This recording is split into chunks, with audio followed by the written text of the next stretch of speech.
located on top of their head. So not only for breathing, but also for vocalizations as well.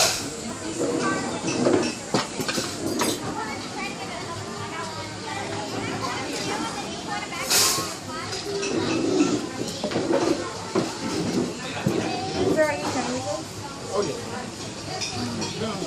Look, Dennis, you can do tricks. Alright, so a little bit of a trainer switch. Amy's going to go ahead and actually have the whales, and she's going to ask for a slide out behavior from where she's at, where Ian is. So the animals are going to go ahead and leave her after they receive their hand signal and slide out in front of Ian. So you guys want to go ahead and get your pictures ready? We're going to try that again, and we'll see if that Kamea can make it a little bit further up this time. You don't want any of these? Once again, if you feel inclined to cheer for her, you're more than welcome to.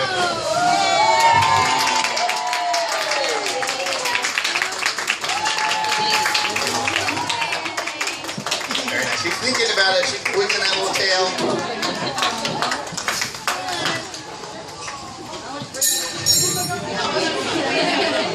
There it is.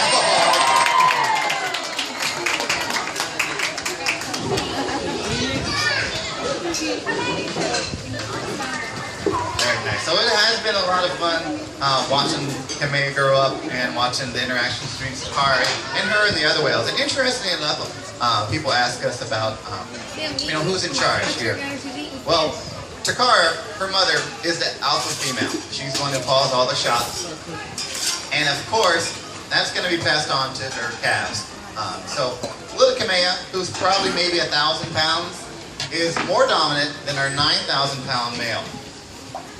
So we'll see her frequently, she'll chase him around, and, it looks like she's going to be a little pestering to him, but the males, they're one of the fewer times that they've had two different calves, both a 5-year-old and a 19-month-old, so it's a learning process for them, how to act around the little ones, or two little ones for that matter. Sakari is around 2,000 pounds, so not nearly as big as the big guys. Now, speaking of which, this is Mama right over here, this is Takara. Now, she is a little over 4,000 pounds. And it's pretty much an adult size for female killer whales is around 4,000 or 5,000 pounds.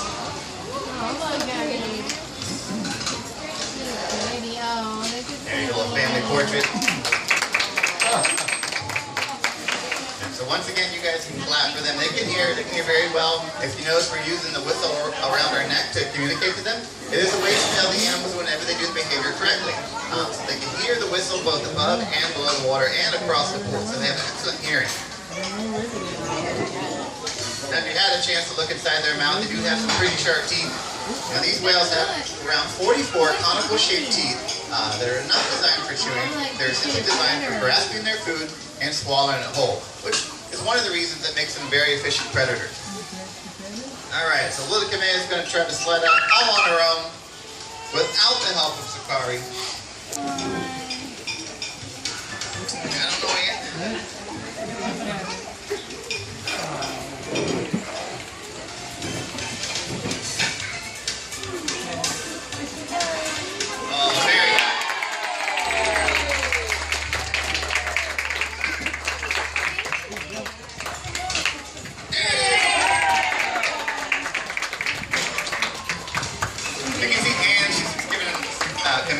Rub down. So their skin is very sensitive, so tactile or touch is very important to them. So it's another way for you to reinforce these animals whenever they do something correctly.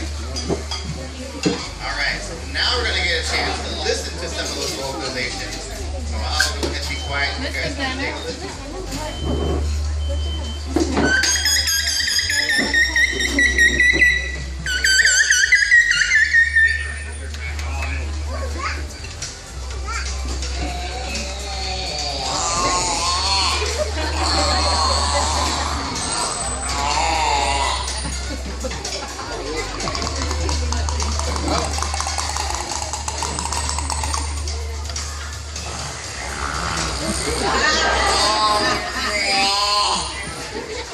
Just a sample of how many different vocalizations. So we have 4 with the family group on hand signal, but on their own they make many different types of sounds.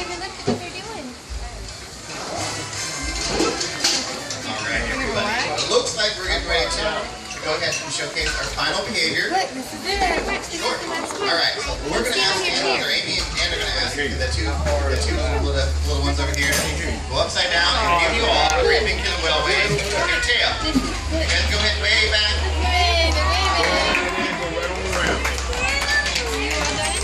All right. So we appreciate you all coming out here, enjoying your lunch with us and the killer whales. We do have a 2:30 show coming up. It does tend to be our busiest show. So if you would like to get a good seat, I do believe that they open the house right now. So if you want to find a seat in the splash zone.